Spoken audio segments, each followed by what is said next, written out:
welcome to the Improv Summit. I'm your host, Spencer, as usual. With me today, this is my first time having two guests at the same time, so we are going to see how this works. It's going to be great. I have no questions in my mind. I've got Jared and Mike. How are you guys doing today?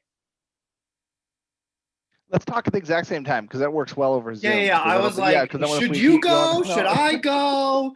I'm doing well. Thanks, Spencer. Mike? Yeah. Things are good. My kid's birthday is this weekend. Happy birthday. We're gonna have a kids. party, but I'm gonna be in a bounce house by myself with him. So it'll be awesome. Hey, honestly, that's what they're there for. Yeah. We don't get the bounce houses for the children. Nope. Last time he didn't like it. He got scared and wouldn't go in. Oh no. So, but he was only 2, so he's turning 3. He's a lot bigger. He's a lot. So we're over a lot of things. Yes. Yeah. I mean, completely potty trained. He doesn't even wear a pull-up at night. I still do. When I go to bed. I think he doesn't we all do pull-ups at night. No. He just goes straight. He's just like straight out. Yeah. I'm in my 40s. I still wear pull-ups. I don't want to risk it. Also, if I'm snuggly, I don't want to get out of bed. Quarantine's been rough for us all. Hasn't it? Yeah, because we're still in it, and this will be aired in like 2 months. So who knows if it'll still be happening at that time. This episode? Yeah. This is happening in 2 months? Yeah, it'll be like released in March. Yeah, so it'll be. It is March, right? March is gorgeous. Just to let you guys know. Wow, March is beautiful. I am so happy I can go outside now. Yeah. Yeah, we're no masks. We're like back to normal. Everything. We all have the vaccine. That hurt. Remember that? I might have had the vaccine. I'm on the Janssen trial. I'm actually doing the vaccine trial for one of the studies. So you might have had it, but it's because you might have also had a placebo. Yeah, 50% of the people get the vaccine and 50% get the placebo, and then we got to check our symptoms every single day in an app. And then after all the data is released, then they let you know if you had the placebo or the vaccine. But the cool part is I get it first if I had the placebo, because I was part of the trial. They just say, come on in and we give it to you. So I might already be immune. You never know. So I've been just taking all the risks, like as if I'm immune. Yeah. Yeah, just going outside without a mask, without clothes, and just going to the mall. All the time. I'm wearing it down under my nose all the time. Yeah. Yeah. Well, anyways, enough about quarantine. Let's dive into this bad boy, shall we? This Improv Summit. Improv Summit with this logo that I very much took a lot of time to put together. Did you hire a designer for that? Yeah, I spent like all my money on this Photoshop. What font is that? It's the chalkboard one, I think, which I also used for my thesis. Yeah, that makes sense. I like that. Because it's educational and teaching, so why not use a chalkboard font? It makes sense. Yeah. Anyway, it's also I like how the is off kilter, because that really adds the wackiness of improv to this. Well, I did it on purpose because I was like, surely someone has called their thing the Improv Summit, and apparently it hasn't. So I'm now the Improv Summit. So Mike, what Spencer's saying, he planned this. He planned that title, and he made it look that way on purpose. So I don't know if that. Oh, that's improv. Yeah. I didn't improvise this. No. I may as well have. Let's dive in, shall we? Speaking of improv backgrounds, there's a good segue. Speaking of improv backgrounds, you guys can popcorn if you want, but what is your general background in improv? Why don't we start with Jared? Let's make it easy.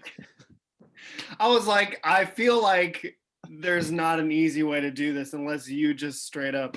All right. Yeah. Straight up, I've never taken a professional class. All of my training just in general with improv and drama and acting in general was, I started in the high school age, and just some of the teachers that I took around that time in the school I was going to and some out, just kind of delve into all of my acting, just all of my scene work and everything. And then while we were doing that, we also did improv along the way. And it was mostly short form, but we did some long form as well. And we just kind of did everything. And yeah, it's kind of, That's kind of where I'm at, but I feel bad because I can't say like, oh, I've been to Second City and the Groundlings. Like I can't say that. So Don't feel bad about it. Everyone has a different improv experience, and that's what makes everything so wonderful. Is that you absolutely. people who have taken classes, people who haven't, people who are just innately brilliant at improv, and people who are innately having to take classes to get better. But also, I take classes to learn new things and different things. And I've Absolutely. also learned sometimes classes can be a little heavy-handed and overwhelming, but it all works for its own reason. So great, Mike. What about you? Well, I have done second. I've done Second City. I knew it was coming. I knew it was coming. No, I've been doing improv since college. Yeah, mostly since I've been in LA a long time. I've done all the schools except for Groundlings. So I completed the UCB program, Second City. I've done a lot of musical improv stuff. Musical improv is my favorite. It's really fun. And I've currently, for the past 5 years, I've actually been at Improv in LA, which I absolutely love because it's just a different form. And, it's narrative improv versus like games or long form or heralds and stuff like that. I think it's just finding what you like. Yeah, I feel I have a whole theory about the different schools and what they're trying to accomplish, but no one wants to hear that. I mean, wanna maybe hear that. maybe we'll get into it. Yeah. But I was gonna say Improv. I started taking classes online with them. Yeah. Luckily, they have a lot of opportunities for people who have no finances to take classes. And I was able to do took a Jane Austen improv, and I also took a Shakespeare improv. Nice. Speaking of Shakespeare improv, let's recap how we all know each other as a group. I don't know either of you. I've never met either one of you in my life. Right now, as of this moment, we just met on the Improv Summit. Yeah. I just stumbled upon this Zoom link, and here I go. Yeah. No, we did a show together. We did. Speaking of Shakespeare, we did Complete Works of Shakespeare Abridged Revised, which is a long title, but it was a super fun show. Such a blast. Making that show work during quarantine was also a fun challenge. Yeah. That was crazy. We actually got lucky of when we did it during quarantine because the numbers weren't what they are now. I don't think I would have been as comfortable right now with what's going on. Luckily at the time, you know what I mean? Like Ventura County was open and movie theaters were open and it was like things were good. But now March and there's no numbers now. So, I mean, maybe I wouldn't know. Right. March, we're so good. We're right now living in March. Yeah. That's so funny. Not that no, it's that's funny true. That that's true. It was so different last summer. Like the numbers were different, and I agree. I don't think if it was any worse, I don't think it would have happened. Yeah. I mean, to me, it was like it looked like at that time that we were doing that show that things were going down, and by the end of the year we'd be okay. Yeah, but our leaders in this country. I was hoping by like June we would be okay. Yeah. Back in March, but honestly, when this started last March, I was like, yeah, this will only be like a week. Yeah. Yeah, my office closed down for a week. They're like, yeah, guys, 2 weeks, we'll be back in. Yeah. And now I hear everyone is just like getting rid of their office space and just doing it all online now. Yeah, my company did. They got rid of their LA office spaces. So now we're just everyone's virtual remote, So it's the way of the future. Yeah. As in the improv people probably love this conversation too. They haven't talked about quarantine at all. Oh, improv. What a yeah. But our show was great. I mean, it wasn't an improv show, but we added improv elements, which was fun. And I think that whenever you're doing comedy, like especially something like that a lot of their show came about from improv, and they let you play with it. It makes things interesting because even in the parts that weren't specifically improv, we were all able to play. John gave us the freedom to play with the characters and open it up and stuff, and the show gives you that freedom too.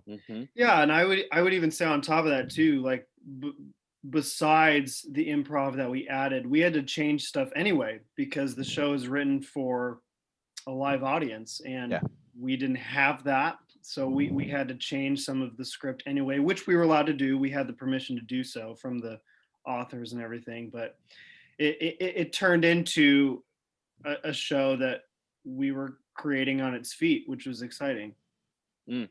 Very much. And also going back to that improv element, sometimes when you have a big monologue at the opening of the show and you kind of sometimes just forget what's happening, you just improvise until you remember again. Not that it happened or anything, and it's not that it was me, but just throwing that out there, that's another great way to use improv, is to just keep going. Did you do that? Next question. We talked about it a little bit, but yeah, and I think I've talked about it on the summit before. There was a time I had the monologue at the beginning. I improvised afternoon instead of evening because we were doing an afternoon show, and I literally, for whatever reason, that threw me off. And the next part, I was like, "What's next?" And I just kept saying, "It's going to be a great show." You guys don't know how great this show is going to be. It's going to be a great show. And then I finally remembered what was happening. But I think without improv, I wouldn't have gotten through that. It would have been like that whole what's next? Cool. And that's where it's a monologue, so there's no real scene there. So it's I know that you guys are getting ready to come out. I saw that from the from the wings. You're like, all right, we got to go out there, which is great because that's what you want from improvising or people in general, is support. Which brings me to another question. I'm going to jump around a little bit because now I'm on this segue train. He's going, folks. I'm not stopping. I'm not getting off this train. But as far as support from improvisers, what do you feel, both of you, and we'll start with Mike this time, why not? What do you feel makes a successful improviser? Oh, I don't know. If we knew that answer, right? If you knew that answer, you could boil it down at all. Yeah, I mean, whatever it means to you, I guess, is the... Yeah, I don't know. Some of the best improvisers I've ever seen in my life are the ones who make their partners look funny. Those are the ones that you want to play with, because if your partner or your improv teammates are making you look good, I want to be with them on stage, and then vice versa. They're like, "Oh, you always set me up," and stuff like that. So yeah, this is some of the best I've ever seen. I also feel that improv, there's a lot of comfortability isn't a real word. If you have a good group that you've been around a while, that helps, because the familiarity with other performers really helps. I feel that's why improv 101 classes are so hard. No one knows each other. Everyone's trying to learn, but they're also in their heads a lot. They don't know each other. They're not comfortable. But by improv 4 or 5, whatever levels are in you're taking, you've been with the same group hopefully for a long time. So now you guys are all comfortable. You know what people are good at, and yeah. So I don't know if there's an answer of what makes a good improviser, but I mean, you got to listen and you got to know who you want to, make the other person look good, set them up. I love that. Jared, anything new to add? Or no, yeah, I was just gonna say, and he added it there in the end. I think it really just comes down to listening. I mean, whether you're in Improv 101 or Improv 702, if you've been taking this for a while, you're just starting, it doesn't really matter. Yeah, it comes down to getting out of your shell and just kind of going for it. But if you're in a scene with someone, just listen to them, and they'll respond to you, and that's kind of where it kicks off. And as long as you're comfortable doing that, you're in good hands. I love that. I think it's also interesting because as I've been doing these, for the most part, no one has said you have to be funny, you have to be good at it. It's always supporting, listening, and all those general things that people would much rather play with someone who is supportive and is a good listener than someone who is just the funny person who's self-centered in their own improv, even if they're a great improviser. Also, quick side note, Jared, you said Improv 702. Did you know that there's a band called 702? No. Yeah, it was a band. they had a song called "Where My Girls At," from the front to back. Oh, one man. Something like that. I don't know the words, but that was yeah. They sound really successful. I think an improv group, right? The improv group. The improv group 702. Back in the early 2000s, late 90s, with their famous thing. Maybe I'm the only one that knows this. Maybe I bought this as a single at a Sam Goody way back in the day and was like, this is a great song, and then it never actually had airplay. I'm gonna look it up now as I ask the next question, which leads me into a smorgasbord of questions, so feel free to answer. We'll go back, start with Jared this time. Are there any improv games that you've played that you really enjoy? or are there any like favorite types of improv versus long form or short form that you enjoy, Ooh. or any favorite scenes that you've done? You could pick any of that or all of that. Well, I feel like hold on, the sponsored ad is coming. My favorite scene is, of course, the complete works of William Shakespeare abridged. It was a fun time to be in. John, thank you. No, I don't. Caneo players, Caneo players, by the way, we forgot to mention that. There's a lot of, I personally, I tend to be a fan of short form a little more. I just think it's just shorter. It's just quicker, and the games that you get to play are, I don't know, maybe easier. I don't know if that's the right word, but that's what I'm going for. And out of all the games, I don't know. There's a lot of fun ones. I remember when I was, taking these classes and learning how to do it. That doesn't seem right to say it that way, but one of the games was like called like freeze scene. At least that's what my teacher called it. I think there's different titles for this certain game, but there's a lot of different titles for every improv game. Yeah, it just kind of is, I don't know, whatever you call it, but it's like where two people are up and they're doing a scene, and they're just kind of going, and about maybe 2 minutes in, someone will yell freeze, and they go up and they have to tap one person out in whatever position they're in, and they have to get into that position and basically start a new scene, and they start it, and now they're going on a different track. And I remember I really enjoyed that one. That was super fun. Great. Yeah, it's one that really works on those skills of listening and supporting and all those things, because if you're like freeze and then you go and you're like, I'm just gonna do something else or whatever, and you're not paying attention to what the person just did Yeah. or how their body is, or if it's like you're starting a completely new scene and you literally say the same initiation the person just said, then you got to work on those listening skills. Right. But anyways, so Yeah. Mike, what about you? Any of those questions are fair game. Yeah, I don't really like improv games per se. I think they're understandably there to teach people and get comfortable on stage and things like that. There's exercises I've done that are some of the best. There's some great UCB exercises that we used to do that really taught me a lot. One of them is trying to find the game of the scene is UCB's big thing, right? So one of my favorite exercises is to do a scene with two people, and immediately as somebody when in your class or audience laughs, the scene's over, and you stop and you're going to examine why, because now you found the game as soon as somebody laughs. So it's not about trying to be funny or anything like that. We're examining in a scene what made that person laugh. Okay, now let's break it down. How can we incorporate this into a game? So those type of things really have taught me a lot. I mean, Impro does a lot of great stuff too. When you're doing genre stuff, they do these great exercises where if you're doing a Tennessee Williams, for example, you're supposed to say a line and then a description about the location so that you're helping out the audience fill in. So the whole scene is like that. You walk in and you'd be like, Tom, your room is a mess with newspapers are strewn out everywhere. How come you can't get yourself together? Those are two separate things. And now we're starting to paint the picture of the scene, and you're starting to paint the picture of the characters together. And it really starts to drill into you so that the audience has an idea of the location and stuff like that. Those are more of like drills, and they're not as fun or funny, but it really puts it into you to start to do that sort of stuff when you're in scenes and stuff.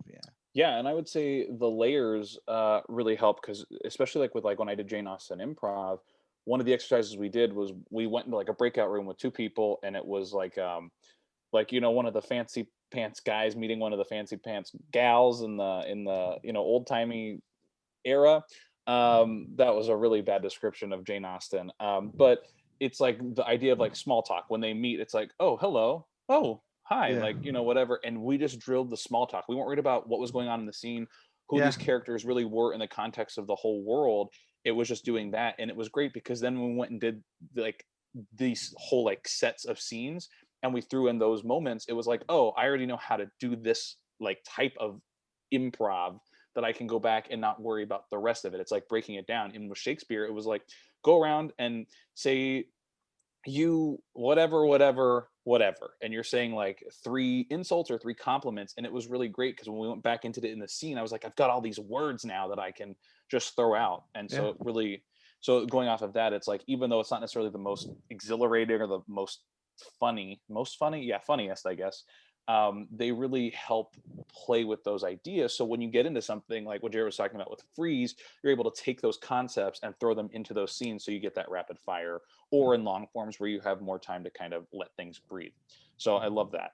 On that note, I have a completely unrelated question. I'm just gonna say that's great my segue. Here's thanks. I had this whole thing where I talked about I was on a Segway and I did this, and then someone else did it in another episode, and I was like, yeah, I already did that joke. You act like I haven't done it before, because that's the only segues I know of are real segues and fake segues. That being said, improv in everyday life. This is one thing that I know a lot of people are like, why should I take improv if I'm not an actor? Why should I do improv if I'm not this or whatever? What are some elements of improv that you would say that you use relatively on a daily basis, but things that you've pulled from improv, whether it's classes, scenes, games, coaching, whatever it is, that you feel like you can use in your everyday life, or that you do use in everyday life? Let's start with whoever started. Jared, I think. Let's start with Mike this time. okay. I'll be honest. I don't think I use it as a performer my whole life. I think I've just used. It's just my personality. I can't really say that I take anything out of improv specifically. But I can say I use improv in auditions and stuff like that, because I feel that when you're doing the commercial world or anything like that, you never know what they're going to throw at you in audition rooms, and having the improv background is really good. And it's not great because it teaches you how to be funny. What it does is it teaches you that you don't really care what's going to happen next, because you can roll with it. And that's why it's important to just keep doing it and keep doing improv, because it's like somebody throws something at you. Okay, well, I can roll with it because I know how to listen. I know how to use those skill sets in that world. But as far as like daily life or anything like that, I mean, I took improv puppet classes and I use that every day with my little guy. So, I mean, being a dad and adapting to what your kid wants and needs, I would say that's a really solid way of using improv in everyday life. Yeah, we'll have our little guy. There he is. There's his son. Is that from like a PBS show? I don't know. It's honestly from Amazon. It seems like a PBS show.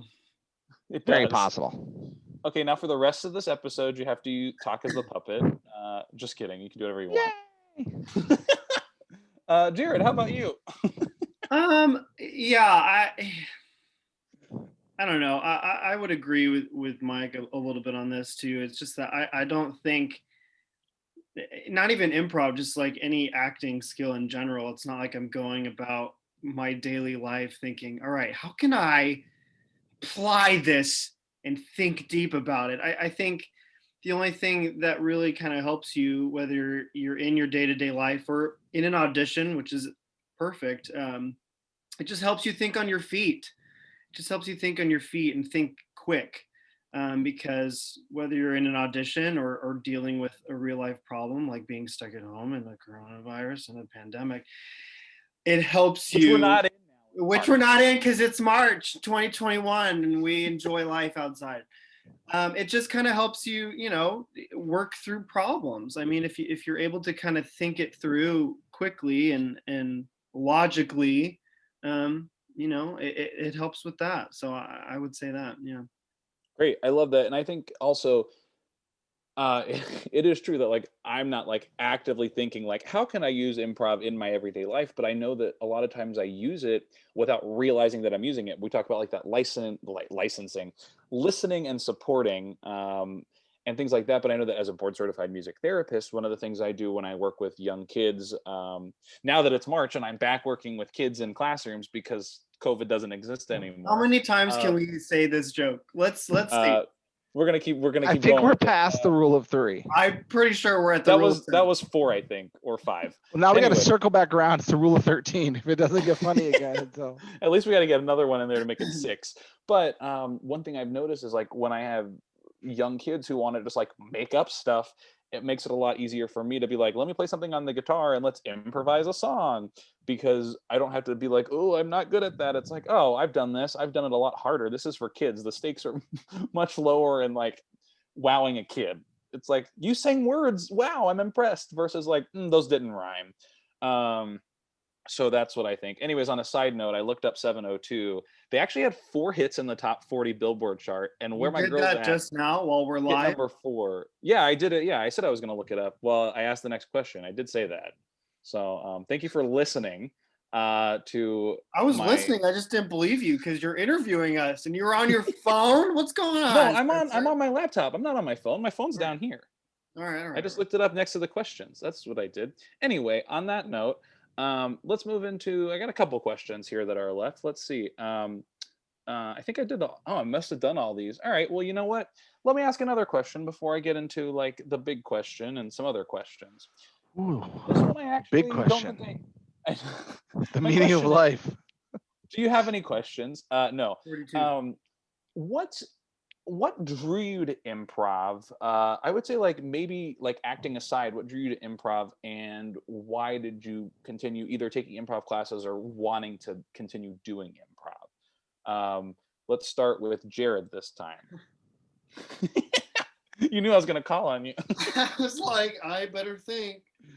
I'll take a second. I mean, this is a harder question. No, I don't know if there's a big answer here. I mean, I enjoyed it. I thought it was fun, and it helped me with just my acting skills in general and audition skills, and I just really enjoyed it, and I enjoyed working with others in that sense, whether it was a game or a drill and everything, and it was just fun to do. So I really enjoyed it, and I just wanted to continue doing it. I don't really know if there's a more sophisticated answer than that. That's the right answer for sure. That's definitely the right answer. I mean, fun. I mean, why not do something that you enjoy doing? I mean, that's if it's fun, it's fun. That's great. I mean, I know for me, it was a lot of like building my confidence, but then it became like I just enjoy doing it. So I think that that's a very valid answer. What about you, Mike? I wanted to be a millionaire, and there's so much money in improv that. Yep. Don't we all know? Yeah, I was just like, if I become an improv star, that's the end. There's nothing else after that. I don't know what made me do it. It was probably just watching people. It's just an extension of acting. I don't know many people who do improv who aren't performers in general and outside who just like, I only do improv. I'm not an actor. They don't ask other people that, right? That's an old Mitch Hedberg thing. They don't say, hey, you're a comedian, do you write? They don't say, hey, you're a chef, do you farm? Like improv is that one thing. Right.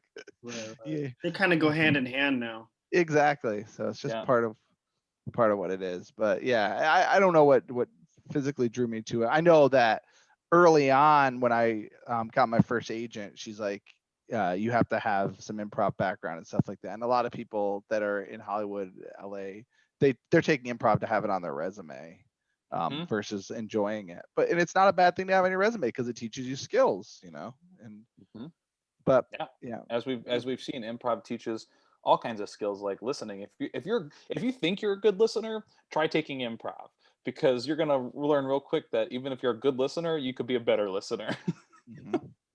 There's always room for growth. I will say that. I called it with like listening when I've been calling it on this, and someone may have used this term, so I'm not claiming this term, but heightened listening. If you're a good listener, you become a heightened listener when you do improv, I think. Or at least that's something that I've learned, is that I become a much more heightened listener. So that's what I would say. That's great. Anyway, we're almost to the big question. I told you, Jared. I told you these segues were going to be real bad.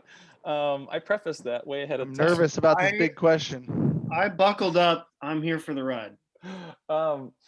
This is an easy question. Now that it's March when this is being aired, belated birthday to both myself, whose birthday was a week before Mike's son, Also a belated birthday to Mike's son. Well, I already said it to you. Yeah.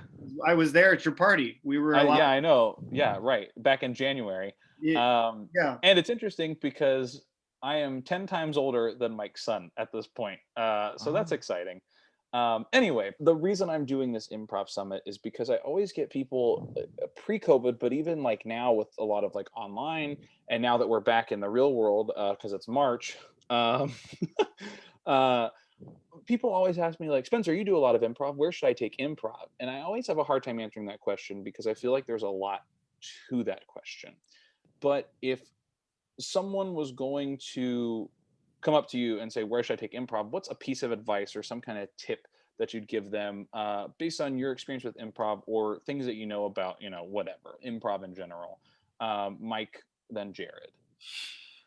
Oh God, my answer is going to be too long. You're going to have to edit this shit down. Let's see. I don't know. It's hard. The reason I started at UCB when I moved to LA is that they were the cheapest. At the time, they were by far the cheapest. They were $200 a class. And all of my teachers that I took at UCB are now very successful performers on television, films, stuff like that. You can just see they're teachers. They funnel through there and then they move on to the next level. They're fantastic. But that's why I took UCB. I feel that there's different levels of what people want to do. I feel UCB is the comedians improv place. You get a lot of people who are stand-ups or other type of comedians who come through UCB. This is what I'm saying is not a catch-all for anybody. There's great performers that come out of all of them. Second City to me is more of the writer's place. There's great writers that come out of UCB, of course, but if you want to be a sketch writer performer, I feel that that's where Second City is focused on because they go to the idea of improv and then the re-improvisation and then they write sketches based on those improvs. And so writing is a vital part of Second City. Groundlings to me is a character place. If you have a lot of characters and you want to develop those characters, then that's the place to go. Impro to me is the actors place. It's where like a lot of people who are serious actors do improv. It's not a matter of being funny a lot of the time. The comedy will come through there, but you can have entire shows that are fantastic improv shows that don't really have a ton of comedy because they're actors who are creating real characters within that. But all of these have great performers coming out of any of the schools, so you can't really say. I mean, Steve Carell, you'd say he's a serious actor now, right? I mean, he's fantastic. He's Second City guy, so you can't say he's from the writing world. And so there's different ones for everybody. But that's what I would say. If someone's like, you know what, I want to go to SNL and I want to be a writer performer, I'd say go to Second City. But if they're only an actor and they care about character type of stuff, charactery things, I'd say go to Groundlings. Go where you find a home. Go take classes, and wherever you feel comfortable, then that's where you stay. I mean, there's no right or wrong answer, but that's just what I felt. I think it's one of those things where what you're feeling is sort of how I feel like each of those schools kind of pitch their own programs. Yeah. Because I think they all have their own little thing that they focus on, and I think that response seems to be similar across the board. And again, like you said, there are differences to those. Like if you want to do characters, Groundlings is the place to do characters, but that doesn't mean you can't do characters at any of the other places, like you were saying. So I think that's it. But it's like, what is the focus of each of these places? Jared, anything to add on to that? Anything to change or deny? No, nothing to change. I love that answer. I think it was great. I would just say to add on top of that, I mean, whether you want to go to any of those places, UCB, Second City, Groundlings, which are all, the pro schools, which is great. But I mean, let's say you can't afford any of that. I'm sure maybe just look around your area. That maybe there's a performing arts studio, something nearby that maybe offer other improv classes. That I would start there. But I honestly, when you're finding the class and trying them out, I mean, go to the one that you feel supported and that you feel like you'll grow in, because maybe, you really like Second City, but maybe you don't bond with the teacher, and that comes down to it too. Like, where do you think you're gonna learn the most and grow the most? Because it really comes down to your environment and your teacher and your classmates. It comes down to all of that. And if you think that you'll grow there, stay there. If you're not digging it, try something else, and that's what it comes down to. Yeah, That's exactly. great, because also I feel like it's like, because I have this thing too of like, I have, if I've already done 2 levels, I have to do the rest, because but it's like, if not, like, there's no like harm, no foul to just literally go to another place, or just like be like, this isn't for me, and that's okay. Like, that's fine. There are people who love improv, there are people that don't like improv, and there are people that love a certain type of improv, and that's all. It's all correct and it's all valid, I think. Mine was more valid. Yours was the most valid, because Yeah, that seems to be yeah, the way of, yeah. It's improv. just, if you don't listen, no. Yeah, Also, but I mean, even the people at these schools have studied at other schools. Mhm. You know what I mean? UCB was founded by IO members. It's not like, Yeah. know, and so they perform. Some of the best improvisers at Impro were Sunday Company members, groundlings. So Mhm. it's not like these people are all, everyone are in one bucket or.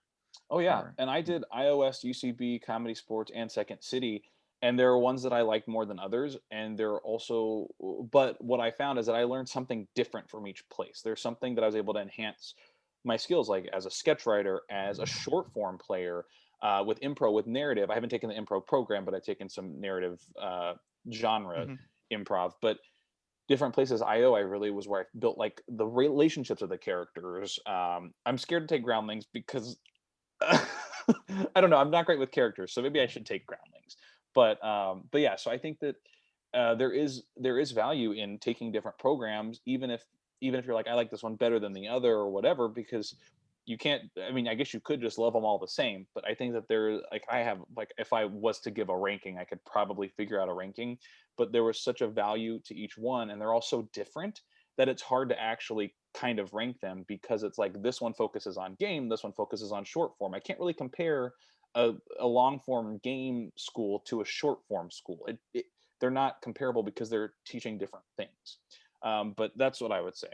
Anyway, those are all I the mean, questions. it's like what David Mamet says about acting too in his book True and False too. It's like Mm. you only get better as an actor by acting, right? I mean, you can learn certain things in classes and improv too. You get better as an improviser, you can learn certain skills, but you get better as an improviser by improvising. By the more you are doing it, the better you'll get, because you're realizing what works. It's the same Reps. thing with acting too. It's like at some point, the only reason I stay in some classes is I stay in certain classes that I'm in now is to get repetition and to keep performing and to keep doing it, and that's just the way to do it. Same thing with acting classes. If you're in an acting class where you're not performing, then you need to get out of that acting class, because the only thing you're getting out of that acting class is somebody talking to you. Just get in a class where you get to memorize scenes and actually perform, because that's the best thing. Or go do shows at a community theater. Just go get on stage, because that's where you're going to learn. Especially now, since everything's back to normal in March. Yeah. Yep. Go audition. Have we made it to 13? Have we gotten to 13? There was. Yeah, The I think audience that just was it. broke down. Yeah. That was exactly 13. But I don't know. I was thinking maybe we could just do something. Let's just do a scene from a play that was written last year that hasn't been performed yet. But guys, it's up for the Pulitzer. We all read it last week, right? You want to do that scene from that play? Let's do it. Yeah. Sure. Let's do it. Yeah, this is that scene. Okay, this is, ladies and gentlemen, this is the scene from that play that's up for the Pulitzer this year that it's going to have auditions. Yeah, for. okay. Okay. Yeah. It's about 3 brothers. Mm-hmm. Yeah. Dave. Yeah. Dave, your car is a mess, man. If mom saw the way that you kept your car, my car's a mess. What do you mean my car's a mess? Look at it. I see it. I got it cleaned. I vacuumed the inside. I hardly ever do that. I don't do that. I know your fender is all messed up. Your right tire at least has 2 psi short. Oh my God, you're right. What? Yeah, he's right. He's What do always I- right. What do I tell mom? What did you tell mom? Yeah, what should I tell mom about the fender? I don't even Joshua, think you want to know the answer. Josh, help us Joshua, out. help him out, Josh. What do I do about the fender? What do you tell? I don't think you want to know the answer to that. Oh my God. Oh my God. Oh, mom's gonna kill me. Yeah. And the fact that you didn't even realize that mom would be upset about this. I forgot. I got into that car accident last night. That's what we're here to talk to you about. Your drinking is out of control. Listen, I thought I had it under control, but maybe I just had one too many. I don't know. Yeah. What were we doing last night? Drinking. Where? Everywhere. Dude, you don't remember? Out about the town? That's insane. You used to say 6 was your limit, and you had 7. That was one too many. I think I had 13. Oh my goodness. It was That's crazy. twice as What a many. night. Where did we start? Was it at the Peppermint Rhino? Mm-hmm. Is that where we started? Oh. That's where we started. And then Josh drove us. Where was that place that you drove us? Oh yeah, the chocolate giraffe. Wait a second. Oh. Josh, you drove us last night? You drove my car? Yeah. Wait. So it's your fault? Josh, What are you talking about? Oh my God. You haven't Joshua, how many drinks did you have last night? I probably had a couple at each place. You haven't even washed the blood off your hands. What did you hit? I don't remember. You know what, guys? I don't remember either. What did we tell mom? Did we hit mom? Oh my God. I think we killed him. I think we killed mom. So what do we tell dad? Oh God. You know what? All right. You know what? I don't think I can go to that house. I can't go in right now. Joshua, please. What? You killed our mom, and this is not a joke. In my car. You tried to make Dave believe it was him. You tried to sit there and make him believe that it was him. The whole time you knew that you were the one who did it. You've got blood on your hands still. I've been sitting here worried sick that I killed someone last night, and it was you all along. I don't remember. Well, you better start remembering, because we have to come up with something to tell dad. And who knows who he's going to tell? Yeah. The authorities, probably. Have either of you seen Dad today? Yeah. I don't think so. I don't think I did. I don't remember having a dad. Do we? I don't remember much. You know, I don't remember having 2 brothers either. Who are you guys? I know your first name is Dave, but yeah, I'm Dave. That's Joshua. You're James. Yeah, I'm just James. You're James. I forgot. I'm still hungover from the 13 drinks I had last night. That's all I remember. I don't even remember that much. Did I much. meet you guys last night at the bar? Yeah, that's what it was. We all met at the bar. Must have been. Is that your car? I don't even think that's your car. You know what? I don't own that. That's a Ferrari. I don't own that. Yeah. I don't have a driver's license, so I wasn't driving. James, is that your car? How can I afford that? Look at me. You know what? I don't even have a job, I don't think. I don't remember having a job. You know what? I think there's an easy solution here. Let's just pretend last night didn't happen. Yeah. Let's take the car down by the river. Let's burn it. Let's burn it. Let's all go our separate ways and never talk to each other again. I think that's best. That's great. I think so. Yeah, we clearly all have some drinking problems we need to figure out. Yeah. We should probably get on that before we kill some more people. Yeah.